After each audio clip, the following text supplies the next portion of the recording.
Hello. Hello, Bermane. Yeah. It's Ingram. How are you? Hello. You good? Yeah, I'm good. How you doing? I'm good. I'm good. I just wanted to find it because we're in July now, and I just wanted to know because I know you said you were going to come back in July, so I just wanted to know where Yeah. things were with you. Oh, yeah. We're still working on it, but it's looking more mid of August. Mid-August. Okay. So how's Yeah. training been Yeah. going with you? Good. Excellent. Great. Been Great. uh been in camp since the last time we spoke, so Okay. everything is falling into places now. So Great. really happy. Fantastic to hear. In terms of your actually getting back in the gym after what's happened from your last fight with Wilder, and then you were in hospital, now you're out of it and you're back in the gym. How's the body feeling? Is it feeling as good as ever, or? Well, the dietitian that I had, I didn't bring back for that camp. He's here now, and the doctor I was using as well. Everybody's is back on board, so I feel better. I feel great. Fantastic. So I'm pretty much happy with everything that's going on right now. That's great. I mean, there's so many fans around the world that are willing you and wanting you to come back, and they have a lot of love for you. So, Bermane Stiverne's name is not off the lips of many. So they want to know when you're coming back, and that's why I've called. The second question is, as you know now, the fight has been confirmed between Vladimir Klitschko and Tyson Fury. Give us your thoughts on how you think that fight could go. The one side. It'll be on one side. I mean, I just think that the only reason why this fight is so popular is because Fury he got a mouth on him, and that's what the public likes. People that talks and make scenes and shit like that, and stuff like that. But I believe that Vladimir should walk through him like probably easy fight for Vladimir. Really? Yeah, I think so. Did you see? Go on. I think. I mean, it's going to be entertaining the first few rounds, but I think Klitschko, once Klitschko establishes himself in his jab, is going to be a different story. A lot of people are looking to the size of Fury, the fact that he can box from orthodox to southpaw, that he can box on the inside, fight on the inside, and he's going to bring the fight to Vladimir as clear and present danger to Vladimir. What are your thoughts on that? I'm talking when it comes to Fury's, every time he got like a good opposition, I think he got dropped like twice. But he got a great heart because he got up. And, Right. He got up and fought the fight. So there's no question that Fury has a little bit heart. But I don't know. Hey, if he comes and fight Klitschko and give him a good opposition, I'll be more happy for him. But I'm talking, on paper. On paper, I just believe that once Vladimir get comfortable and is able to establish his jab in the right hand, I don't know. I don't see it happen. But if it does happen, I'll be more than happy for Fury. And then would you be prepared to face Fury should he be world champion? Anybody should be world champion if they work hard. This is the point of what we're doing. Whether it's football or any kind of sport, the point of doing this is to be on top of the discipline that we are doing. So, hey, if he's world champions, that would be some fresh hair, something new to boxing. Why not? I'm all for it. Excellent. What about yourself in terms of, you just saw the other day Deontay Wilder defending his title against Molina. What were your emotions watching that fight? There we go. That was a total joke to me. It was Molina is actually one of my sparring partners till this day, and he tried, but you know, I just think that Molina was lacking a little bit of heart, and he should have tried harder. I think he kind of stumbled a little bit. But hey, I just think that what people think that Wilder is or what he claims to be, I just think that a fight like that, his last fight, shouldn't have lasted maybe more than 4 rounds. Okay, so how does it make you feel seeing Wilder with your belt, which you won off of you? How does it make you feel see him now with this march with the heavyweight title? How does it make you feel? I didn't really feel frustrated or mad, or I just shut my head a little bit, and now it's obvious that they've been very careful with him. They haven't taken fighters that's not even in the top 10, and I don't know. I didn't have no reaction really. I was just more.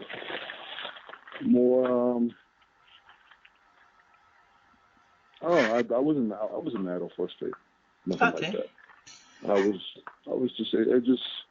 In my mind, I was like, you know what? I gotta go get this belt back. I gotta do it again and get it the right way. Do you think boxing politics are going to make it difficult for you to get back into that position to be champion again? No. No? No. I don't believe that. I don't think so. Because I've been there, and I know what it takes to get there. So, of course, you're an experienced fighter, so people will look at it both ways. They'll look at the fight you had against Deontay Wilder and think, well, that was Bermane Stiverne in there. But others now, knowing the situation you had with the whole dehydration, all the rest of it, will look and say, maybe that wasn't Bermane Stiverne in there. No, it wasn't. It was to the point where before the fight, I was letting my trainer know that I don't feel good. I was like what's going on. I don't feel good. I can't sweat.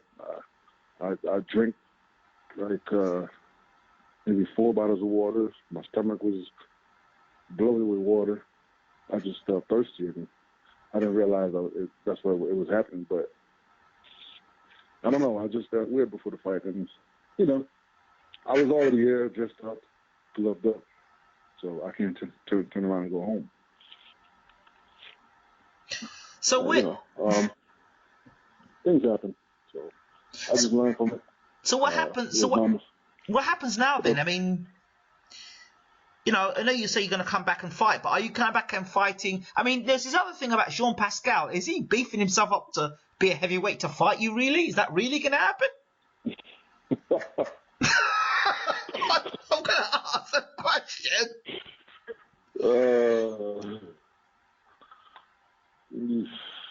I don't even want to comment on that. It's just entertainment for people, and sometimes when you're up there and you realize that your fame and everything goes down, and you're trying to find something, you're trying to find any option to so people remember you or talk about you or get people attention. So that fight's not realistic then? It never was. It never was. To me, it was.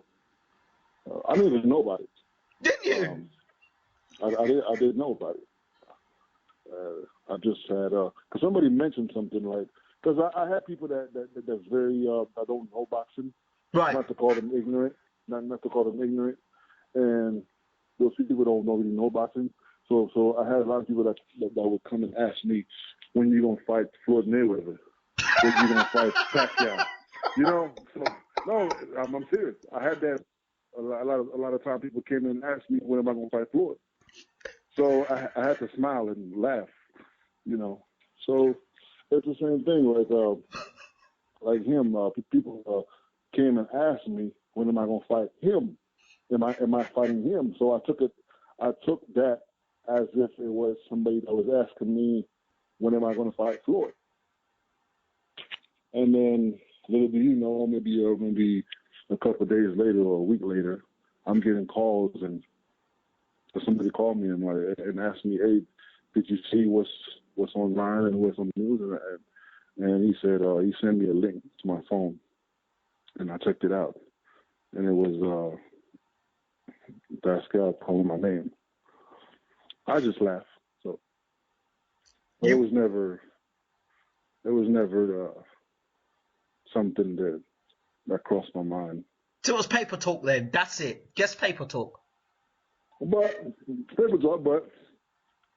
I already took care of business. Street-wise. Of course. No, So what? I had a bout with him in the street, and I took care of business.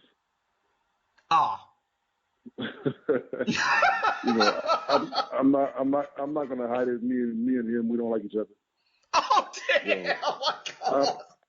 I probably don't like him as much as he don't like me, but I took care of business.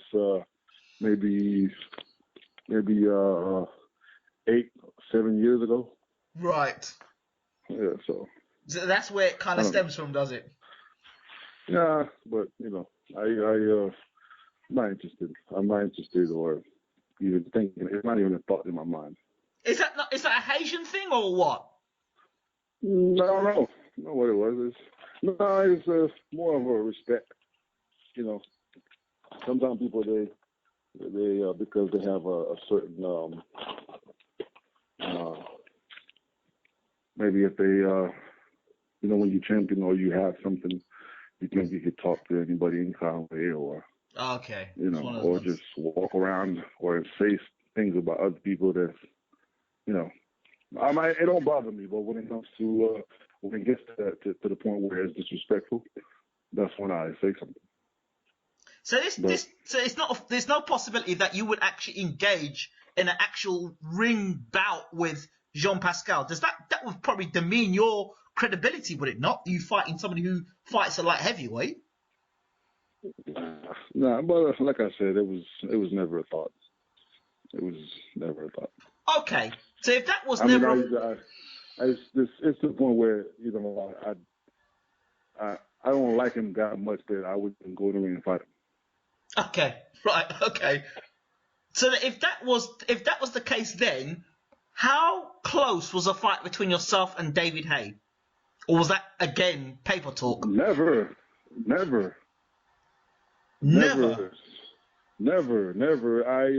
You know, last year when we met in London. I think, yeah, last year when Froch fought Groves. When we met, and I pointed you out and said to him, David Haye's over there. Yeah, I was at the weigh-in, and I saw David Haye, and I was talking to him, and we were like chit-chatting for about maybe 10, 15 minutes. And then next thing you know, people taking pictures. When I got back home, and it was this big thing, Stiverne is fighting Haye, and I'm like, I was just talking to the man, and there was nothing. I don't know why people was, I guess because they saw us together talking, and people just ran with it, and but me and him fighting, it was never brought up to my camp or my promoter or manager or nothing like that. I think it was more of a media fans watch. Okay. Anthony Joshua, have you seen anything of him? Yeah, I seen him actually on that when I was in London. Okay. Yeah, I seen him. I also seen him in the Olympics. I was watching. And your thoughts on him? Good fighter. A good fighter. Ranked number 2 in the world. I know. I know where you're going with this. No, I'm not even going there. I wouldn't even have. I'm not that crass, Bermane. I wouldn't even try and put you on his name. I wouldn't even dare do something like that. So not this time. Not this time. Not this time. No, he's a good fighter. I mean, I actually like him. He's a good fighter. Okay. Good fighter. Maybe a couple more fights. Still a little bit green, but very, very advanced. Okay. And I say a couple years, a couple fights. He's gonna be a good fighter. So your own career now, do you come back and fight one of these tune-up fights, or do you put yourself right back in the mix with a top 10 fighter? Right now it don't really matter. My preference would be getting back in the mix. I realize it's harder than I think because I had 2 fighters that turned me down back to back. So if it's a journeyman, then I'll just take it. It's a fight. Just gonna keep myself busy, and if ever somebody decides to step up, that's ranked or that's a prize fighter, then we'll do it. But I was actually set to fight on the 25th, and it was turned down. So I won't say no name, but it was turned down. Was it a top name? Yes, it was. And it was turned down. Yeah, I mean they feel like they accepted it, and then probably they realized that why take a risk when they could be next to fight Klitschko or somebody else, where they could fight for the world title or make some big money or whatever. That makes enough sense, I guess. You're too much of a danger, I guess. Right. But regardless, I should be back in less than a month. Are there any names in particular that you particularly would be interested in, or is it just a case of, well, whoever I fight, I fight? I got one name on my mind. And his name is Deontay Wilder.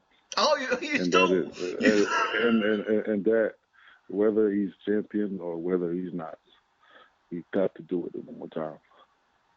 Oh, you want Deontay again then? Yes, sir. Is there something there with yourself and Deontay? Is this just spilling over beyond just boxing? Is there a personal thing between yourself and Deontay? Or is it just no, nothing personal. Nothing personal. But you want him again, so that to me, yes, I do want him again. I do want him again. I feel like, I know that when I fought him, I was in my lowest 100%.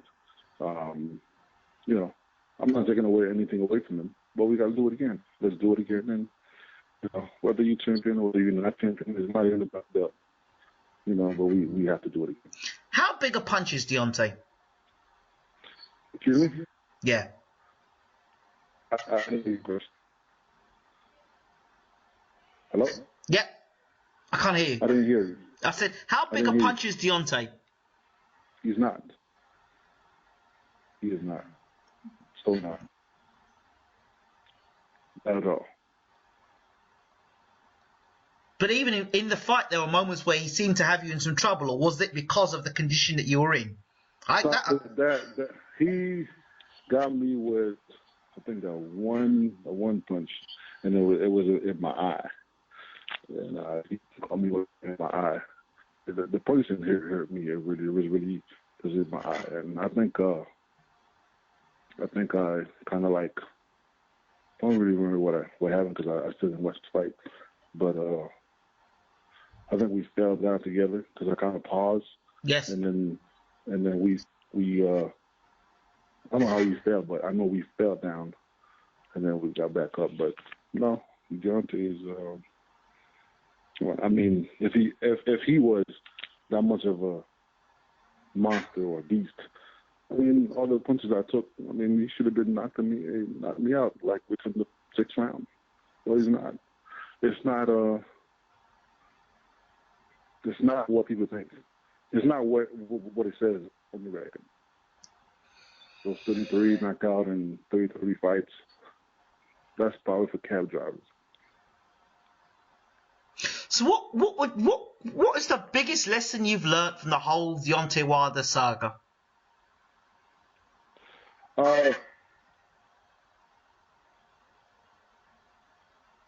Focus.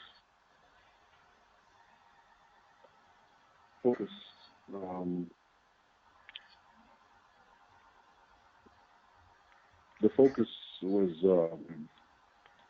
there was a lot of people around. Not that I was entertaining those people, but there was a lot of people around. Which you know, when you the 2 fights before Deontay with Areola, I kind of closed myself. Yep. I was like a kid, man. Nobody was around. Was a lot to do around me, and I pretty much kept myself into my cave, and you know, and I think you know, once with Deontay, I kind of let one person in, and that person bring another person, and the next thing you know, you turn around and you got like 100 people behind you. Damn. You know, it was. But like I said, it's not that I entertained that, but even that I wasn't. There was people around, but I wouldn't. It's not like there was. But I should have just probably handled it like I did with Arizona. So it's experience, right? Right, and then right now, you know, I'm back to what I've been doing. That's what worked for me in the past. So we back doing what we were doing before the Wilder fight. Yeah. Publicist. And it's a lot too, you know, it's a lot too because you as a champion, you realize you have responsibilities, and also towards the fans. And I thought I was getting calls for the Areola fight. I got more calls than I don't know what for that Wilder fight, and I felt like it was a duty to you know, take calls and go here and there because I had to respond to the fans or the media or stuff like that. So was that a pressure for you? I wouldn't say pressure. It was something that I've never experienced before. I experienced it with Areola, you know, this and that, like the previous fight, but not like that. When I was heavyweight champion of the world, it was something. It was like night and day. Very interesting, because I'm going for a situation at the moment with another fighter that I've known for a while, and you know, the thing is now they're saying that I have to go through their publicist. And I'm like, well, hold on, before you became Billy Big Balls, I was talking to you. Now you've become Billy Big Balls. I have to go for your publicist, and all those people who were now jumping on a bandwagon, I didn't give a damn about you beforehand.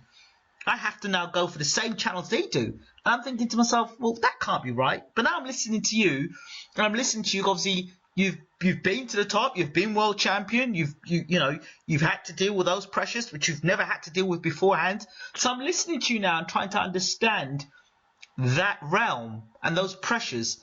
So it's like getting insight from you here. Well, most likely, I mean, if I would do different right now, I'll probably pick and choose who I would talk to and who get that. You know, like I said before, there's people that's irrelevant to do interviews. Not that I don't want to, but you know, I have a duty and it's to perform and fight and win and win the fight. So, you know, sometimes people would get offended. I'm talking about in the future because before that, I mean, I never really refused Interviews. an interview unless I'm in the gym and working. Right. But it's a lot. I mean, it was a lot. I'm not gonna lie. It's a lot. It's a lot. People just come out of the woods and come out from the graves, come out from the dead, and just people coming from everywhere. Now, Everywhere. I couldn't everywhere. now I get it. Now I understand. Now I've got a better, clearer idea. But then, hold on. Then, as a fighter, do you not remember those people that walked with you when you were like nobody really cared for you? Where does that fit into the equation, or does it not come into the equation when the stakes get that high? You know, I had what matters to me is the people that had to walk with me when I was champion. They can lead. They can lead. But the people that are from scratch, from day one, and they're still with me, and they're still pushing me, they're still believing me. That's what counts to me. Right. You know, but I had a few people that I thank God that I didn't. I never entertained them. I always had an eye on them.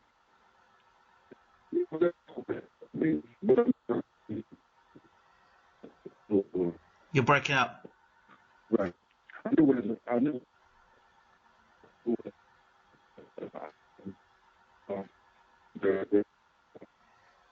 they wanted to be around and hang around.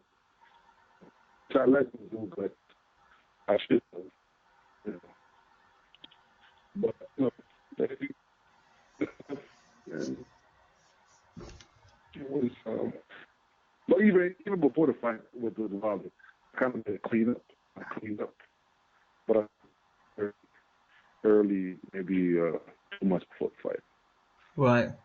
Because right before the fight, maybe a month before the fight, I decided to clean up the gym, to clean up the closet, to go back to basic and kicking everybody out and people that has no business around me. So I kind of like did that.